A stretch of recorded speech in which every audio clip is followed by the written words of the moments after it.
पुरानी पेंशन बहाली की मांग पिछले कुछ समय से लगातार जोर पकड़ रही है। हिमाचल प्रदेश शिक्षा महासंघ ने सरकार से पुरानी पेंशन बहाल करने की मांग उठाई है।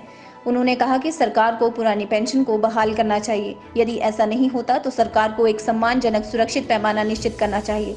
वहीं संघ ने देश व प्रदेश में कोरोना की स्थिति पर चिंता व्यक्त करते हुए 10वीं की परीक्षा रद्द कर प्रथम व द्वितीय टर्म में हुए एग्जाम के आधार पर परिणाम घोषित करने की मांग की है। उन्होंने कहा कि बच्चों की ऑनलाइन माध्यम से ही पढ़ाई करवाई जानी चाहिए। शिक्षक महासंघ ने कोरोना से निपटने के लिए टीकाकरण को प्रोत्साहन देते हुए बिना टीकाकरण के स्कूलों में अध्यापकों के प्रवेश वर्जित करने की मांग उठाई है।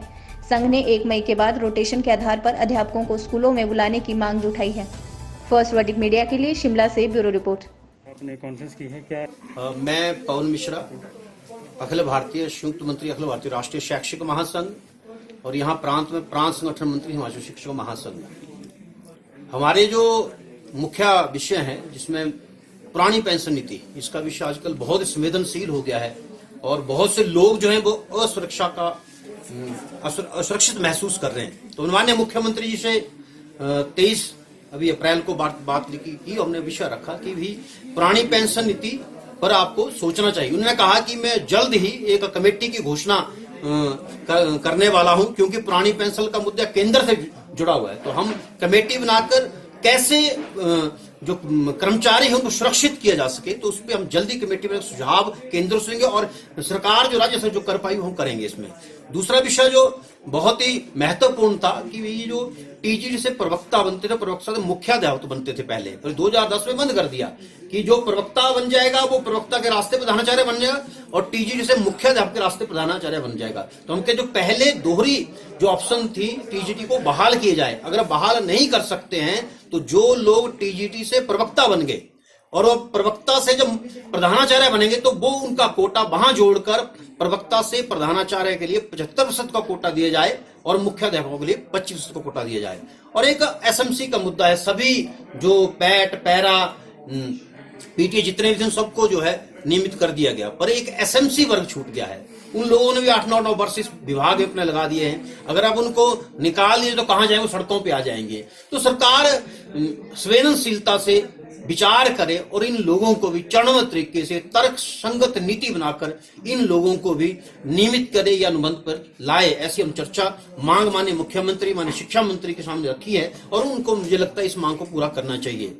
शिक्षा विभाग में जो टीजीटी है वो प्रारंभिक शिक्षा निदेशालय के अधीन आते हैं, परंतु जब आप पूरे स्कूलों में देखेंगे तो अधिकांश जो टीजीटी हैं प्रशिक्षणात्मक हैं वो हाई स्कूलों में काम करते हैं या राज्य के वरिष्ठ माध्यमिक पाठशालाओं में काम करते हैं जो कि उच्च शिक्षा के अधीन आती हैं। तो हमारा ये मत है कि टीजीटी को उच्च शिक्षा निदेशालय के अधीन ही लाना चाहिए। उनकी अपॉइंटिंग अथॉरिटी जो है डायरेक्टर हायर होना चाहिए। तो ऐसा मांग हमने रखी है और उससे जो प्रमोशन वगैरह में बहुत सी पेशगी आती है वो भी जो है दूर हो जाएंगी। और अपने एलटी और भाषा अध्यापक शास्त्री जो है ये बहुत समय से जो है ये मांग चल रही है कि भाई बहुत से जो अध्यापक हैं, चाहे भाषा अध्यापक हों चाहे शास्त्री हों, ये जो है इनकी योग्यता लगभग टीजीटी के बराबरी होती है। तो हमने ये मांग की है कि भाषा अध्यापकों और टीजीटी को शास्त्री को टीजीटी का दर्जा दिया जाए और जो लोग अपनी योग्यता पूरी उनको तुरंत कर दिया जाए, जिनकी योग्यता पूरी उनको समय दिया जाए और जो नहीं आना चाहते उनको यथावत जो है वो रखा जाए। तो ऐसा है। और अपने वोकेशनल का मुद्दा है, कंप्यूटर टीचरों का मुद्दा है, वो कंपनियों के अधीन काम करते हैं। हमारी ये मांग है एक सोसाइटी बनाकर इनको सम्मानजनक वेतन दिया जाए, इंक्रीमेंट दिया जाए और अवकाश का प्रावधान किया जाए। तो ऐसे जो मुद्दे हैं हमने माननीय मुख्यमंत्री जी से माननीय शिक्षा मंत्री से और शिक्षा से चर्चा की है और कुछ स्कूलों को चलाने हेतु हमने सुझाव शिक्षा विभाग ने मांगे थे, वो सुझाव भी प्रेषित किए हैं। जिससे पहला सुझाव था कि 10वीं की परीक्षाएं रद्द कर जो आपने वर्ष भर फर्स्ट टर्म एग्जाम लिए, सेकंड टर्म ऑनलाइन एग्जाम लिए हैं, प्री बोर्ड लिया है, उनके आधार पर और टीचर असेसमेंट के आधार पर जो है परीक्षा परिणाम की घोषणा की जाए। फर्स्ट टर्म का 30%, सेकंड टर्म का 30%, प्री बोर्ड का 25% और अध्यापकों का असेसमेंट 15%। ऐसे करके ये 100% बन जाते हैं और रोटेशन पद्धति के आधार पर अध्यापकों को भी बाकी कर्मचारियों की तरह स्कूल बुलाया जाए जिससे बच्चों के दाखिले प्रभावित ना हो और ऑनलाइन पढ़ाई तुरंत प्रभाव से शुरू कर दी जाए।